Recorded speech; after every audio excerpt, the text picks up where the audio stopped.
کربلا کی وہ گرم سرزمین جہاں وقت تھم گیا، جہاں آسمان رک گیا، جہاں زمین ساکت ہو گئی، یہ یکم محرم الحرام کی صبح تھی، ہجرت کے 61ویں سال کا آغاز، ایک ایسا دن جس کا درد قیامت تک امت کے دلوں میں باقی رہے گا۔ حضرت امام حسین کا قافلہ کوفہ کی طرف گامزن تھا، لیکن حر بن یزید ریاحی کی فوج نے راستہ روک لیا۔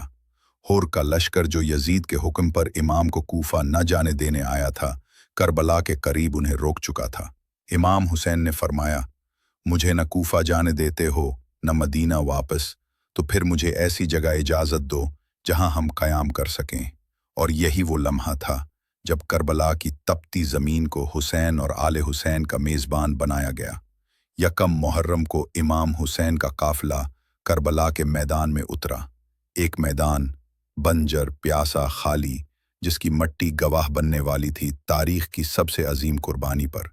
قافلہ تھکا ہوا تھا، خواتین، بچے بیمار، اور نواسۂ رسول خود، جن کے چہرے پر نور تھا مگر آنکھوں میں فکر کی گہرائیاں۔ خیمے نصب کیے جا رہے تھے، زمین پر کانٹے تھے، ریت گرم تھی، لیکن یہ اہل بیت کے لیے جنت کا راستہ تھی۔ حضرت امام حسین نے اس جگہ کو پوچھا، اس زمین کا کیا نام ہے؟ کسی نے جواب دیا، یہ نینوا ہے۔ کسی اور نے کہا، یہ غازریہ ہے۔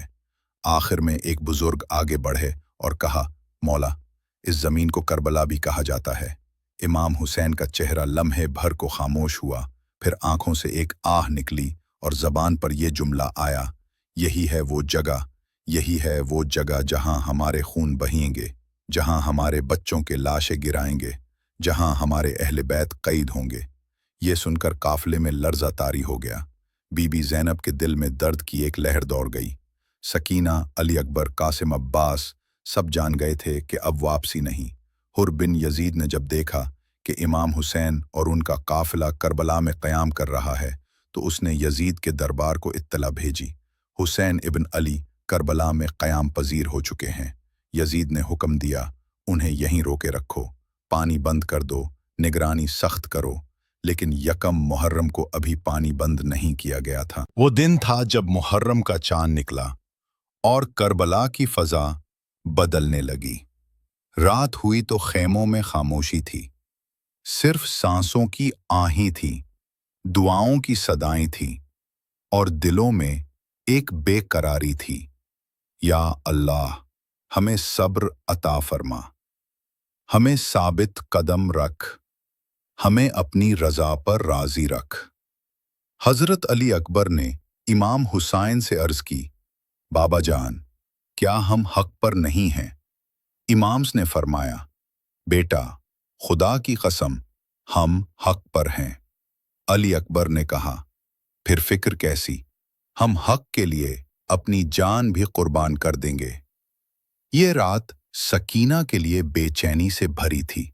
چھوٹی سی بچی تھی، لیکن دل میں اندیشہ تھا۔ وہ اپنے بابا سے لپٹ کر سو گئی، جیسے جانتی ہوں کہ یہ لمحات قیمتی ہیں، شاید ہمیشہ نہ ہوں۔ ادھر حضرت عباس، شیری حیدر، اپنی تلوار صاف کر رہے تھے۔ ان کی آنکھوں میں وہی عزم، وہی وفا جو صرف وفاداروں کے سردار میں ہوتی ہے۔ زینب خاموشی سے آسمان کی طرف دیکھ رہی تھی۔ چاند چمک رہا تھا، لیکن اس کی روشنی میں بھی ایک اداسی چھپی تھی۔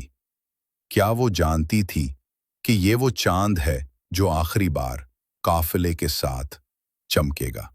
یکم محرم، وہ دن جب ظلم اور عدل آمنے سامنے آنا شروع ہوئے۔ ظلم نے خیموں کا محاصرہ کیا، عدل نے خیمے گاڑ دیے۔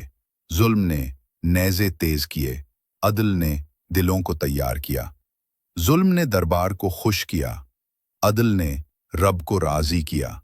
یہ وہ دن تھا جب معرکہ ظاہراً شروع نہیں ہوا، مگر باطن میں طے ہو چکا تھا کہ کون مظلوم بنے گا، کون ظالم، اور کون تاریخ کا سرخ رو۔